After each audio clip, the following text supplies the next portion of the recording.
आप देख रहे हैं दुनिया भर की खबरें। आज है 12 अगस्त 2026 और ये रही आज की सुर्खियां। अमेरिका और ईरान के बीच 60 दिन के एमओयू की मियाद खत्म होने से पहले आई एक बड़ी अपडेट। हुर्मुज़ को हमेशा के लिए अपने कंट्रोल में करना चाहते हैं ट्रंप। हूथियों के बढ़ते हमलों से यमन में फिर सिविल वॉर का बड़ा खतरा। गल्फ के मुल्कों के साथ मिस्र खुलकर हुआ खड़ा। रूस पर यूक्रेन का बड़ा हमला, ऑयल टर्मिनल में लगी आग। ईरान के केशम आइलैंड तक पहुंचा समंदर में फैला तेल।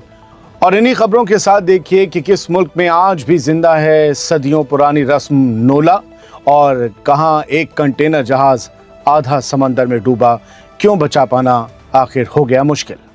इन हेडलाइंस के अलावा भी हैं कई अहम खबरें। आज़ाद बोल इंडिया में आपका खैर मकदम है। मैं हूं आदिल खान आज़ाद और यह है स्पेशल प्राइम टाइम शो दुनिया भर की खबरें। तो चलिए शुरू करते हैं तफसील से खबरों का ये सिलसिला। कुछ खबरें मुख्तसर भी होंगी। पहली खबर यह है कि अमेरिका और ईरान के बीच जंग रोकने वाला 60 दिन का एमओयू अब ख़त्म होने वाला है, लेकिन पाकिस्तान की कोशिश है कि डेडलाइन ख़त्म होने से पहले दोनों मुल्क फिर बातचीत की मेज़ पर आ जाएं। सबसे बड़ी बात यह है कि अब दोनों तरफ से इस एमओयू को आगे बढ़ाने पर रजामंदी की खबर भी सामने आ रही है, यानी सीज़ फायर को एक और फेज़ मिल सकता है, कुछ और मोहलत मिल सकती है। पाकिस्तानी फॉरेन मिनिस्ट्री के मुताबिक पाकिस्तान अमेरिका और ईरान को दोबारा बातचीत की मेज़ पर लाने की कोशिश कर रहा है ताकि अमन की कोशिशों को कोई झटका ना लगे। इसी सिलसिले में पाकिस्तान के interior minister Mohsin Naqvi Tehran पहुँचे। यहाँ आज 12 अगस्त को उनकी ईरानी ओहदेदारों के साथ मुलाकात हुई, मीटिंग्स हुई। मकसद सिर्फ जंग रोकना नहीं बल्कि स्ट्रेट ऑफ हॉर्मुज़ को दोबारा खोलने का रास्ता भी निकालना है। रिपोर्ट्स के मुताबिक, बल्कि रात तक आई रिपोर्ट्स के मुताबिक 60 दिन का इस्लामाबाद एमओयू 17 अगस्त को ख़त्म होना था, लेकिन अब अमेरिका और ईरान ने इसे आगे बढ़ाने पर अपनी रजामंदी मीडिएटर्स तक पहुँचा दी है। अब दोनों तरफ से एक्सटेंशन की मियाद और उसकी शर्तों पर बातचीत चल रही है। लेकिन दोस्तों, यहीं सबसे बड़ा सवाल खड़ा होता है। अगर दोनों मुल्क सीज़ फायर बढ़ाने पर राज़ी हैं तो क्या इसका मतलब ये है कि जंग सच में ख़त्म होने की तरफ बढ़ रही है, या फिर ये सिर्फ अगली लड़ाई को कुछ और वक्त के लिए टालने का इंतज़ाम है? क्योंकि हुर्मुज़ अब भी बंद है, ईरान अपनी शर्तों पर कायम है और अमेरिका भी अपने दबाव से पीछे हटता दिखाई नहीं दे रहा। सिचुएशन जिच है, यानी दोनों जंग नहीं लड़ना चाहते, लेकिन जंग का मुकम्मल खात्मा भी नहीं कर रहे हैं। दरअसल दोनों एक दूसरे को तोल रहे हैं, अपनी शर्तें मनवाना चाहते हैं।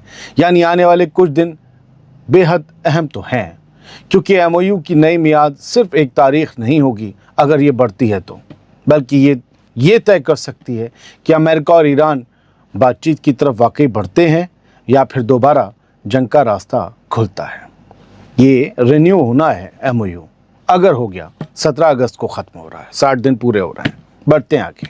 अमेरिका के प्रेसिडेंट डोनाल्ड ट्रंप ने एक बार फिर दावा किया है कि स्ट्रेट ऑफ हॉर्मुज़ पर अमेरिका का पूरा कंट्रोल है। ट्रंप ने 12 अगस्त की रात ट्रुथ सोशल पर लिखा कि अमेरिका के पास इस वक्त हॉर्मुज़ पर टोटल कंट्रोल है और उनका ख्याल है कि अमेरिका इसे आगे भी कायम रखेगा। ट्रंप ने अमेरिकी नेवल ब्लॉकेड यानी समुद्री नाकेबंदी को वॉल ऑफ स्टील की दीवार बताते हुए ये दावा किया कि ईरान के पास इसके खिलाफ कुछ करने की ताकत नहीं है। यानी एक तरफ Donald Trump straight of Hormuz पर अमेरिकी कंट्रोल को मुकम्मल बता रहे हैं, जबकि ईरान अब भी कह रहा है कि ये रास्ता उसकी शर्तें पूरी होने के बाद ही खुलेगा, उससे पहले नहीं। असल सवाल यही है, अगर अमेरिका हॉर्मुज़ पर पूरा कंट्रोल होने का दावा कर रहा है तो फिर ईरान अब भी इस रास्ते को खोलने के लिए अपनी शर्तें क्यों रख रहा है? और अगर ईरान शर्तें रख सकने की हालत में है तो फिर ट्रंप क्या कोई झूठा दावा कर रहे हैं? याद रखिएगा, ये दावा उन्होंने पिछले कुछ घंटों में दूसरी बार किया है कि हॉर्मुज़ अमेरिका के कंट्रोल में है। बात यमन की। हूथियों के लगातार बढ़ते हमले यमन को एक बार फिर सिविल वॉर की तरफ, खाना जंगी की तरफ ले जा रहे हैं और अब पूरे मुल्क में हालात और ज़्यादा ख़तरनाक होते जा रहे हैं। हूथी अब सिर्फ रेड सी में सऊदी अरब के जहाज़ों को निशाना नहीं बना रहे, बल्कि ज़मीन पर मौजूद यमन की तस्लीम शुदा हुकूमत और उसकी सरकारी फ़ौज के ठिकानों पर भी अपनी मिलिट्री कार्रवाई बढ़ा रहे हैं। अल-मखा पर हुए रेजिस्टेंस मूवमेंट हूथियों के हालिया हमले को लेकर रिपोर्ट्स में ये कहा गया है कि हूथियों ने सऊदी अरब के फ़ौजी ठिकानों, हथियारों के डिपों और कमांड हेडक्वार्टर्स को निशाना बनाया, जबकि सऊदी अरब के मिलिट्री अफसरों के भी मारे जाने का दावा सामने आया है। इसके अलावा मारिब और हदरामौत जैसे इलाकों में भी हूथियों की मिलिट्री कार्रवाई बढ़ रही है, जहां यमनी हुकूमत की फ़ौज का कंट्रोल है। जानकारों का मानना है कि अगर ये सिलसिला नहीं रुका तो आने वाले दिनों या हफ्तों में यमन एक बार फिर ऑल आउट सिविल वॉर की तरफ जा सकता है। बढ़ते हैं आगे। दोस्तों, एक छोटी सी अपडेट है, बीच में सुन लीजिए, क्योंकि बहुत से लोग उस बारे में पूछ रहे थे कि लीबिया में कल जो हमला हुआ, ड्रोन से हमला हुआ, वो किसने किया था। तो जवाब ये है कि लीबिया के जाविया तेल रिफाइनरी पर हुए ड्रोन हमले की जिम्मेदारी किसी भी ग्रुप या शख्स ने अभी तक नहीं ली है। ये हमला लीबिया की सबसे बड़ी चालू रिफाइनरी पर हुआ था, इसीलिए हमने आपको नहीं बताया था, वरना हम खबर मुकम्मल देते हैं, लेकिन वो अपडेट थी कि हमला हुआ है, आग लगी है।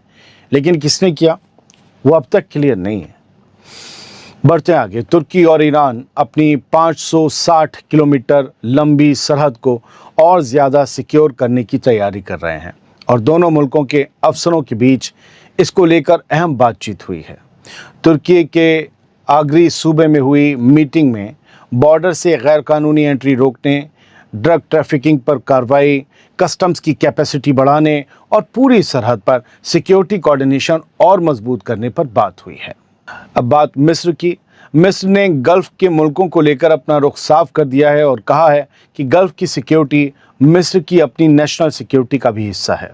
मिस्र के फॉरेन मिनिस्टर बद्र अब्देल्लती ने जीसीसी के सेक्रेटरी जनरल जासिम अल-बुदैवी से मुलाकात के दौरान ये कहा कि मिस्र गल्फ़ कोऑपरेशन काउंसिल के मुल्कों की सिक्योरिटी, स्टेबिलिटी और उनके वसाइल की हिफाजत के लिए उठाए जा रहे तमाम कदमों का पूरा साथ देगा। साथ खड़ा नहीं है, पूरा साथ देगा।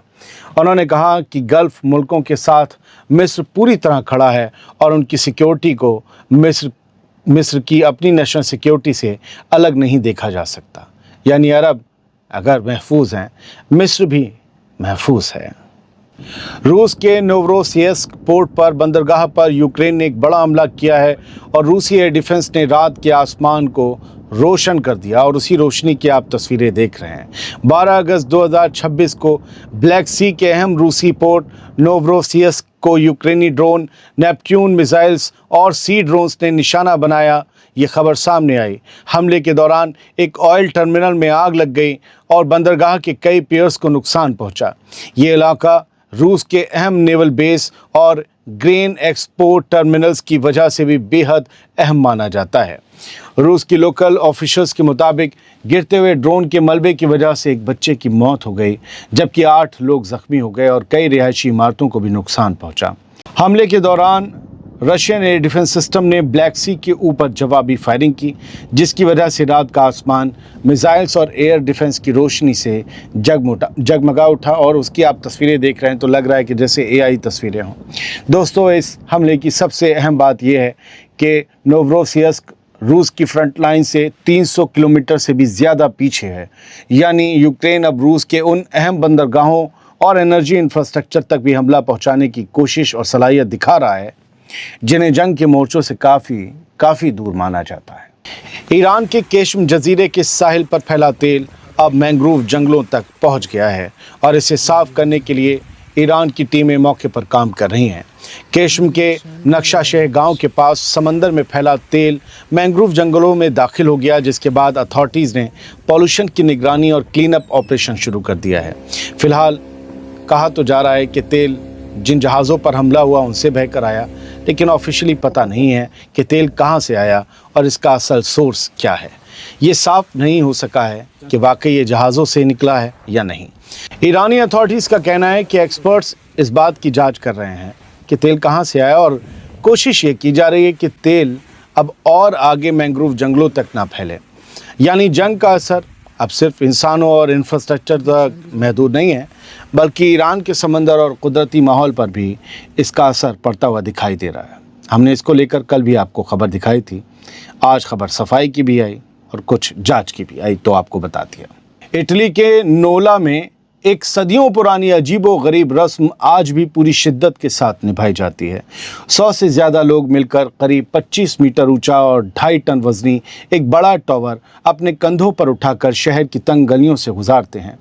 ये सदियों पुरानी परंपरा सेंट पॉलिनियस की याद में निभाई जाती है और इस दौरान संकरी गलियां, पतली पतली गलियां लोगों से पूरी तरह भर जाती हैं।